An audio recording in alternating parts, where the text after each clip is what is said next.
किशन नगरपालिकेसाठी तुम्ही जिल्ह्यातल्या सर्व भाजपच्या इच्छुक उमेदवारांच्या मुलाखती घेत आहे. कसा प्रतिसाद आज सांगोल्यात झाला, आज अकलूजमध्ये?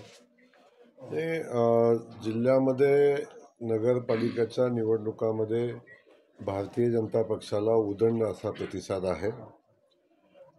कालपासून आम्ही अख्ख्या जिल्ह्यातल्या प्रत्येक नगरपालिकेच्या नगरपरिषदेच्या निवडणुकीच्या अनुषंगानं इच्छुक उमेदवारांच्या मुलाखती घेतोय आणि मुलाखती घेत असताना जो प्रतिसाद आहे तो पाहता भारतीय जनता पक्ष या स्थानिक स्वराज्य संस्थेच्या निवडणुकीमध्ये जिल्ह्यातला सगळ्यात मोठा पक्ष म्हणून आपल्या समोर आलेला दिसेल. खास करून प्रत्येक नगरपालिकेतल्या इच्छुकांची संख्या प्रचंड मोठी आहे आणि याच्या मागचं कारण आहे की भारतीय जनता पक्षाचा जनाधार दिवसेंदिवस वाढतोय, येणाऱ्या लोकांची संख्याही वाढते आणि त्यासोबत भारतीय जनता पक्षाच्या नेतृत्वावर, आदरणीय देवेंद्रजींच्या नेतृत्वावर आता जनतेचा आणि कार्यकर्त्यांचा विश्वास बसला आहे आणि त्यांना वाटतं की आपल्या गावाचा, आपल्या भागाचा विकास करायचा असेल तर आपल्याला आदरणीय देवेंद्रजींच्या नेतृत्वाखालच्या सरकारसोबत राहायला लागेल, भारतीय जनता पक्षासोबत राहायला लागेल. आपण वारंवार म्हणते महायुतीसोबत आपण निवडणूक लढवू, मात्र अजित पवार आणि संकेत दिलेत की एकला चलो रे स्वबळाची कुठेतरी चाचपणी अजित पवारांकडून या नगरपालिकेची. आता आमच्या सगळ्यांचं मत असंच राहील की महायुती म्हणून लढावं. ज्या ठिकाणी महायुती होणार नाही त्या ठिकाणी आपण स्वतंत्र लढावं आणि इलेक्शन नंतर आवश्यकता असेल तर पुन्हा एकत्र यावं, अशा पद्धतीची भूमिका आमच्या सगळ्यांची आहे. शेवटी प्रत्येकाला आपला पक्ष वाढवायचा आहे. प्रत्येकानं आपली भूमिका घेत असताना कशा पद्धतीनं निवडणुका लढाव्यात हा ज्याचा त्याचा विषय आहे. परंतु बहुतांश ठिकाणी आपण सगळ्यांनी एकत्र येऊन लढावं अशा पद्धतीची भूमिका घेत असताना अगदीच काय घडलं तर मैत्रीपूर्ण लढती व्हाव्यात अशा पद्धतीची भूमिका आहे. पण काही ठिकाणी असं होतं की महाआघाडी आणि आमच्या युतीतले काही पक्ष एकत्र येत आहेत असंही काही ठिकाणी होते. परंतु ओव्हरऑल बघितलं तर ती परिस्थिती पाहता महायुती म्हणून आम्ही सगळेजण लढू, किंबहुना जर असं महायुती म्हणून लढता आलं नाही तरी निवडणुकीनंतर आम्ही एकत्र येऊ. भाऊ, लोकसभेला विरोधी पक्षांकडून संविधान बदलणार असा नॅरेटिव्ह सेट केला होता, त्याचा फटका बसला होता. पण आज अकलूज नगराध्यक्षपद हे अनुसूचित जातीसाठी राखीव आहे आणि 10 ते 12 इच्छुक उमेदवार आज या अनुसूचित जातीचे आपल्याकडे कमळ या चिन्हावर लढण्यासाठी इच्छुक आहेत. हा बदल आहे?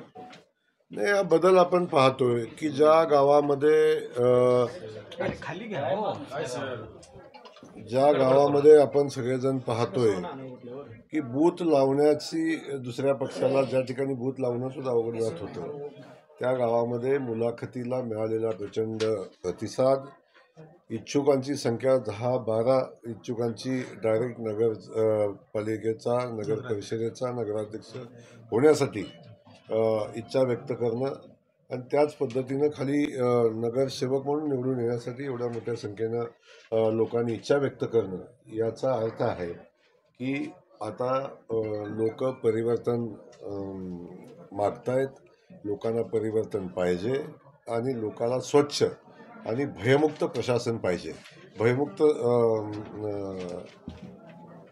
वातावरण पाहिजे.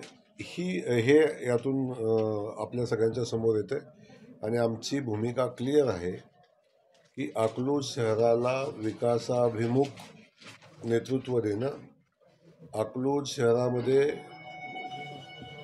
जे वातावरण आहे भयमुक्त वातावरण निर्माण करणं.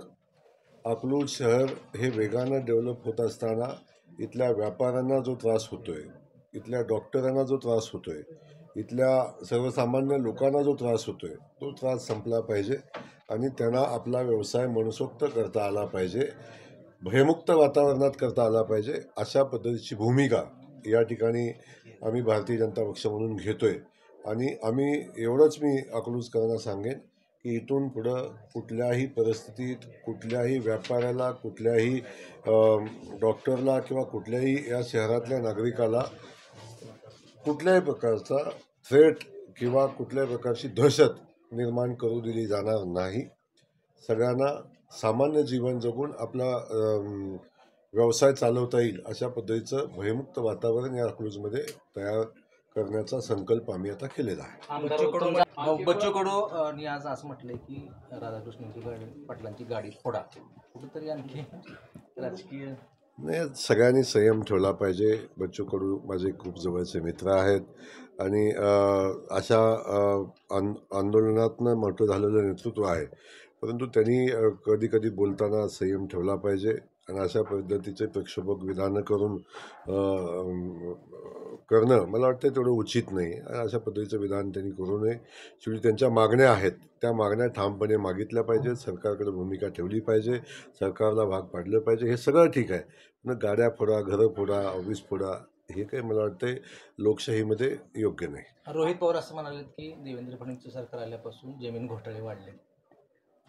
आता त्यांनी काय म्हणावं त्यांचा विषय आहे, परंतु त्यांना एवढंच मला सांगायचं आहे, झाकली मूठ 1.25 लाखाची आहे. जर आपल्या जमिनीचे घोटाळे काढले तर आपल्याला ते कुठंपर्यंत घेऊन जाईल याचा विचार आपण शांत डोक्यानं झोपायच्या अगोदर करा, म्हणजे आपल्या लक्षात येईल. रामभाऊ म्हणाले होते की अकलूजमधले एक बडा नेता आणखी भाजपमध्ये येण्याच्या वाटेवर आहे, तर तो प्रवेश झालाय की होणार आहे? आपल्याला रामभाऊ काय म्हणाले आणि जिल्ह्यामध्ये काय चाललंय हे ज्ञात आहे. सगळ्याच गोष्टी राजकारणात बोलायच्या नसतात, काही गोष्टी न बोलताही करायच्या असतात. आगे आगे देखो होता है क्या.